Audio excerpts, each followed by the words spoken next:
سلام،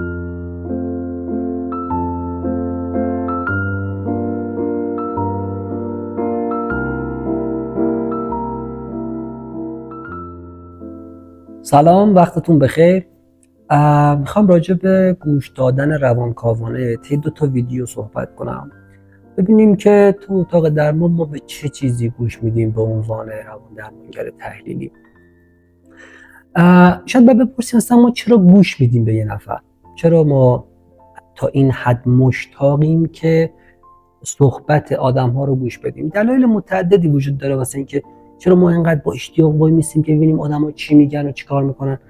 یکی از دلایلی که بروس فینک ازش یاد میکنه و خیلی به نظر من جالبه این که ما مشتاقیم ببینیم که آدما چی راجع به ما میگن.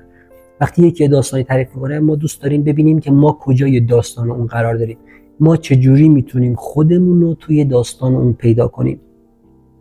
یا یه جور دیگه بخوایم بهش نگاه کنیم، این که ما دوست داریم وقتی یکی صحبت میکنه با همون، دوست داریم یه جاهایی یه چیزی رو پیدا کنیم که یه داستانی که مطابقت بدیم با چیزی که اون داره بهمون میگه، یا این که بخوایم از یه جای دیگه یه داستان دیگه بیاریم که مطابقت داشته باشه با داستانی که داریم میشنویم.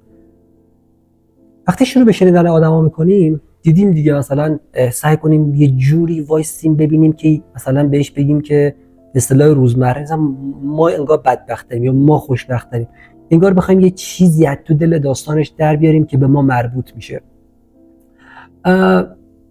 شاید سخت ترین کار دنیا این باشه که وقتی داریم یه داستانی رو میشنویم، همه داستانایی که میدونیم رو کنار بذاریم، انگار داستان خودمون رو تو داستان یکی دیگه نریزیم.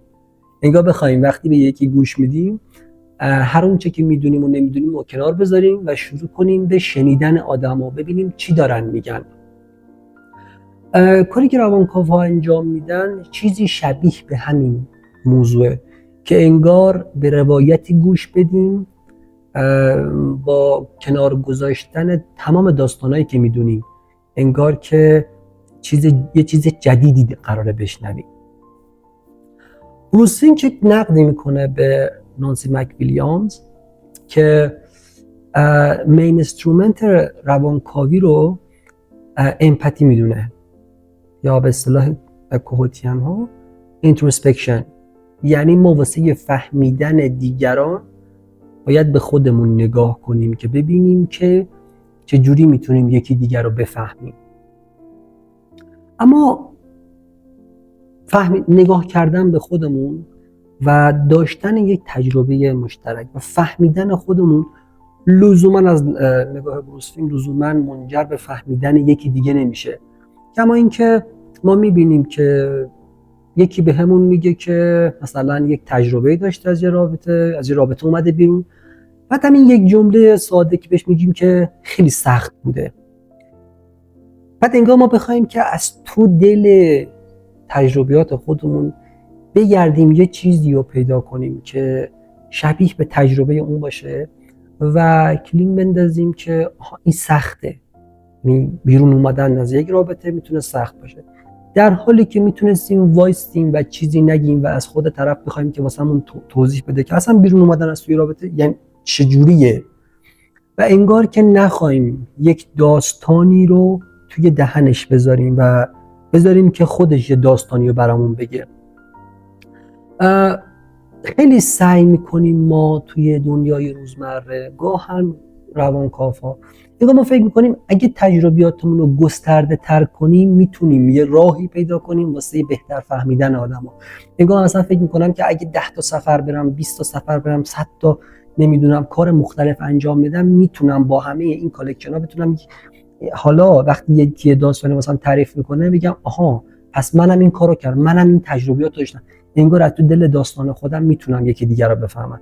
ولی گاهم بارها و بارها دیدیم به صرف داشتن تجربه مشترک یا به صرف انگار درون نگری کردن نمیتونیم این ادعا رو داشته باشیم واسه خودمون که میتونیم یکی دیگر رو هم بفهمیم. ما اغلب نارسیستیک گونه به افراد گوش میدیم اونقدری که نگرانیم و درگیریم که ببینیم توی گزاره‌های دیگران چجوری بازنمود میشیم، گزاره‌های خود طرف چندان اهمیتی واسمون پیدا نمیکنه. چیزی که لکان از اون تحت عنوان بعد خیالی یاد میکنه که من بیشتر نگران واکنش هایی باشم که مرتبط با تصویریه که مربوط به من میشه، نه چیزی که دارم من میشنوم. و همین باعث میشه که من نتونم ببینم که بیمارم در حال گفتن چه چیزیه، انگار یه چیزایی از دستم در بره. چیکار میکنیم که انگار یه قدم ما رو جلوتر میبره از این موضوع که وقتی در حال گوش دادنیم به چیزی بیشتر از چیزی که در حال گفتن گوش بدیم، خودمون رو پیدا نکنیم تو دل داستان که کجاییم. ما یعنی این فکر میکنم ایده رایجی توی همه رویکردهای روانکاوی باشه، اونم این که ما فهمیدن رو به تعویق میندازیم تا انگار داده های بیشتری بگیریم، انگار گزاره های بیشتری رو ببینیم، انگار چیز بیشتری وارد صحنه بشه، حالا چه رفتار، چه گزاره های کلامی یا هر چیز دیگه‌ای که وارد اتاق تحلیل میشه. ما این فهمیدن زود به هنگام رو تعویق میندازیم. لکان یک جمله جالبی راجع به این موضوع میگه آنالیزان تا جایی شروع به صحبت کردن میکنه که انگار روانکاو جلوتر از اون متوجه این دونستنه نشه. انگار اینجوری نیست که روانکاو یه چیزی رو میدونه بعد زود به هنگام شروع به پیش بینی کردن یک گزاره های یه اتفاقی میکنه و بعد این باعث توقف پیدا کردن آنالیزا میشه، انگار دیگه چیزی وجود نداره واسه گفتن. اما ما به عنوان یک گوش دهنده فعال تنها تا جایی این اشتیاق رو به بیمارمون نشون میدیم، یعنی جایی بهش میفهمونیم که میخوایم بهش گوش بدیم که به داستانش یا به روایتش به گونه‌ای گوش بدیم که تا حالا گوش داده نشده. یه چیز رایجی هست که ما هنگام گوش دادن به افراد شروع میکنیم به تکون دادن سرمون، تایید کردنشون. تصویر کلیشه‌ای از روانکاوی فکر میکنم که یک آدمی که در حال تکون دادن سرشه و تایید کردن. ولی شما وقتی تو دنیای روزمره سرتون رو تکون میدید به عنوان تایید کردن یه نفری، یعنی در حال همراستا شدن با اون آدمی که گزاره هایی رو تایید کنید و بگید باهاش همراهید، یا گزاره هایی رو رد کنید بگید نیستید. اما تایید کردن یا نکردن روانکاو به عنوان کسی که در حال گوش دادنه، تنها اشتیاق نشون دادن واسه بیشتر انگار دیدن یک صحنه است. تمام کاری که انجام میشه توی روانکاوی این برادن کردن هورایزن طرفه که انگار من نخوام چیزی رو باریک بینانه نگاه کنم بهش. ما با گوش دادن جدای از این که این واژه هایی که داره گفته میشه درسته غلطه یا هر چیزی، ما صرفا میخوایم که چیزی بیشتر گفته بشه، انگار اشتیاق ما به دریافت کلمات واسه کلمات بیشتره، نه چیزی دیگه که بخواد اون رو متوقف کنه. اما چه چیزی ما رو از این مدل گوش کردن و اشتیاق نشون دادن واسه شنیدن بیمار رو متوقف میکنه؟ ما همیشه اینجوریه که وقتی ما داستانی که داریم میشنویم با داستانی که ما میدونیم یکی در نمیاد، 10 تا علامت سوال بالا سرمون ظاهر میشه که چجوری میشه که همچین اتفاقی بیفته. بعد ما رو مضطرب میکنه که نه پس باید یک داستانی سریع پیدا کنم، انگار مثل پازل بچسبونمش که جور در انگار یه فضای مبهمی نباشه که من چیزی که دارم میشنوم یه چیزی جدیدی باشه، انگار باید بچسبه به الگوهایی که من تا الان شنیدم. فروید تو مؤلفه میگه که ما رو از گوش دادن به بیمارمون متوقف می‌کنه که خیلی جالبه به نظرم و خیلی جای صحبت داره. یک مقاومت‌های خود روانکاو که توی پروسه تحلیل مشخص میشه، دو خودکاوی‌های خود روانکاو که ببینه با نظارت به خودش و اون اصطلاحاً درون نگری کردن تو خودش ببینه که چه اتفاقی داره داخلش میفته. و نکته بعدی خود پروسه تحلیل روانکاو به ما کمک میکنه که ما بفهمیم چه مؤلفات این سه مؤلفه چجوری انگار مثل یک فیلتری جلوی گوش ما رو میگیرن که ما فقط برخی چیزها رو بشنویم، ما هر اون چیزی که آورده میشه رو نشنویم. اصطلاحی که ما بارها و بارها شنیدیم انگار evenly suspended attention، این شکلی که ما چی رو قراره بشنویم، انگار که وقتی نگاه میکنیم بهش انگار ما دنبال یک دیتای خاصیم و در عین حال توجهمون رو به حالت تعلیق در میاریم که هر آنچه که آورده میشه رو بخوایم بشنویم. فروید یه نگاه جالبی به این قضیه داره، اونم این که ما توجهمون به حالت تعلیق در میاریم که هر آنچه دیتاهایی وارد اتاق درمان میشه ما بهشون توجه میکنیم بدون اینکه بخوایم بگیم که چه دیتاهایی مهمترن، چه دیتاهایی مثلا جالبترن. منتها وقتی بیمار در حال گفتن از خودشه، در حال تعریف کردن از خودشه، چه به صورت وربالی چه به صورت نان وربالی، این شکلیه که همه چیز به یک حالت انسجامی انگار خود بیمار وقتی داره داستانی رو تعریف میکنه اصلا وارد اتاق درمان میشه انگار که همه چیز به یک حالت انسجامی داره. منتها ما به عنوان یک ناظر بیرونی وقتی در حال نگاه کردن به روایت هایی هستیم که بیمار در حال گفتنه، متوجه این موضوع میشیم که برخی چیزها میک سنس نمیکنه برامون، برخی چیزها جور در نمیاد، اونجوری که باید باشه نیست. این اونجوری که باید باشه نیست انگار یه سری جاها خالیه. ببین مثلا بیمار ممکنه که یه داستانی تعریف کنه واسه شما و یه نفری توی اون داستان باشه که اسمشو یادش رفته باشه. این فراموش کردن ها، این لغزش های زبانی، این اصطلاحاً اکتوت های کوچیک، این پوزچرها و گستچرهای مختلف توی اتاق، همه اینایی که از نظر خود آنالیزان هیچ معنای خاصی ممکن نداشته باشه. فروید اینجا میگه که توی کارهای اولش که ما به عنوان کسی که روانکاو کارش فیلیند گپه، انگار پر کردن گپ هایی که از نظر خود بیمار هیچ معنای خاصی ندارن، یعنی هیچ چیز خاصی اونجا وجود نداره. ما هر جایی که میبینیم خالیه و انگار هیچی توش حضور نداره، جایی که روانکاو به اونجا نگاه میکنه، انگار که ما بخوایم که این گپ هایی که به دلیل رپرشن به وجود اومدن رو بخوایم با خود توسط خود بیمار پر کنیم. اما باید در نظر داشته باشیم که ما همیشه نمیتونیم به این صورت به بیمار نگاه کنیم. آقای سلمان اختر حرف جالبی میزنه. ما به اندازه رویکردهای روانکاوانه مدل‌های مختلف گوش کردن داریم.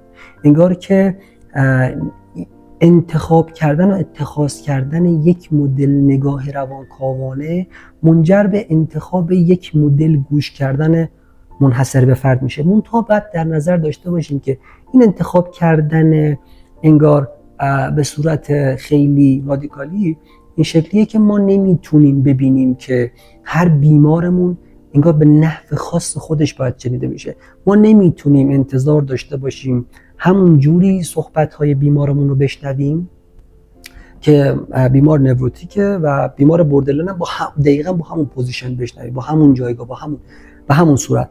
از همین رو ما با رویکردهای مختلف نگاه‌های مختلفی رو داریم واسه گوش کردن به افراد. همین آقای سلمان اختر یه دسته‌بندی جالبی میکنه که میتونیم خیلی گسترده ترش کنیم متوجه به نگاه‌های روانکاوانه. مثلا اولین اصطلاح دسته‌بندی که میکنه واسه مدل‌های گوش دادن تحت عنوان اصطلاحاً عینی گوش کردن ابجکتیو، این شکلیه که دقیقاً همون چیزی که الان توضیح دادم که ما صرفاً با نگاه کردن به لغزش‌های زبانی به سیمتوم، انگار ما به عنوان یک ناظر بیرونی در حال نگریستن به یک فردی هستیم که انگار دنبال یه چیزی میگردیم، دنبال یک چیزی میگردیم که انگار میک سنس میکنه واسه ما، ولی واسه بیمار نه، انگار متوجه حضورش نمیشه. اما وقتی ما میبینیم که میریم روی بیماران بوردرلاین، میبینیم که داستان متفاوت پیش میره. حالا باید ببینیم که چجوری میتونیم با گوش کردن به خودمون، انگار گوش کردن سابجکتیو، بخوایم به بیمارامون گوش بدیم. ما نمیتونیم مقابل بیمار بوردرلاین مستقیما با گوش کردن خود بیمار انتظار داشته باشیم که چیز محتویات انگار شبیه به بیماران نوروتیک دریافت کنیم. از همین رو این گوش کردن سابجکتیو انگار نگاه کردن به خودمون برای فهمیدن بیمار، انگار از دل خودمون بخوایم بفهمیم که چه اتفاقی درست طرف میفته، که من تو ویدیوی بعدی توضیح میدم که چه تفاوتی هست بین این دو تا مدل. اما مدل های دیگه ای هست از گوش کردن، مدل امپاتیک و مدل اینتر سابجکتیویتی. این شکلیه که توی هر تاش میتونیم اینجوری بگیم که انگار که ما از دل انگار خودمون به صورت شهودی قراره بفهمیم که چه اتفاقی داره واسه طرف میفته، نه اینطوری که با توجه به تجربیات قبلی خودمون. تو این دو تا مدل هم اتفاقا ما فهمیدن زود به هنگام رو به تعویق میندازیم واسه اینکه بتونیم بفهمیم تو دل تجربه فرد چه اتفاقی در حال رقم خوردنه. شاید باید به این داستان اینجوری نگاه کنیم که ما چجوری میتونیم این 4 تا مؤلفه رو با هم انگار در خدمت هم بگیریم واسه نگاه کردن به یک بیمار. وقتی نگاه میکنیم به این تقسیم بندی، این شکلیه که یا ما به دنبال چیزی میگردیم به عنوان کسی که یک ناظر بیرونی حضور داره که قراره چیزی رو انگار کشف کنه، یا ما به عنوان کسی که در حال دریافت کردن یک عالم اطلاعاتیم بدون اینکه بخوایم دنبال چیزی بگردیم. تو این دسته‌بندی سلمان اختر خیلی جالب از انگار گوش کردن پدرانه و گوش کردن مادرانه صحبت میکنه. اگه نگاه کنیم وقتی کودک یک خوابی رو میبینه میاد واسه مادرش تعریف میکنه، بعد مادر کارش گوش کردن به کودک به همه روایتیه که از توی خوابش به وجود میاد.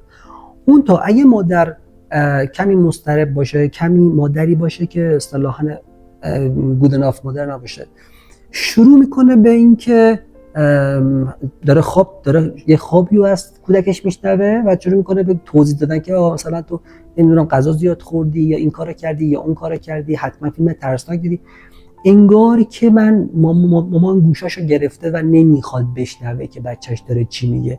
کاری که روانکاو انجام میده دقیقاً همینه. ما ابتدای درمان وقتی شروع به گوش کردن به افراد میکنیم، با هولدینگ کردن، با نگه داشتن، با اصطلاحاً نقش مادری رو به عهده میگیریم که تمام و کمال هر آنچه که بیمار میاره توی اتاق رو ما گوش میدیم بدون اینکه بخوایم مواجهه بدیم یا به یک چیز دیگه ای اشاره کنیم. اما وقتی به گوش دادن پدرانه سلمان اختر اشاره میکنه، خیلی جالب این مسئله رو مطرح کرده. انگار که حالا باید یک مسئله‌ای وجود داشته باشه، حالا با تعبیر دادن، با مواجهه دادن، با روشن کردن یا هر کار دیگه‌ای که یک مداخله محسوب میشه، ما مداخله نمی کنیم تا زمانی که اون فضایی که قرار بود هولدینگ کنه روایت یک فرد رو، داستان یک فرد رو به خوبی نگه داشته باشیم تو یک فضایی، و بعد از اونه که ما میتونیم چنین ادعایی داشته باشیم که میتونیم حالا به عنوان یک پدری که حضور پیدا میکنه به جای دیگه ای ارجاع بده، به چیز دیگه ای، انگار ما از فرد میخوایم که به چیزهای دیگه ای فکر کنه، به اتفاقهای دیگه ای، درست مثل پدری که توی خونه کودک رو به چیزهای دیگه ای ارجاع میده، به جاهای دیگه ای ارجاع میده.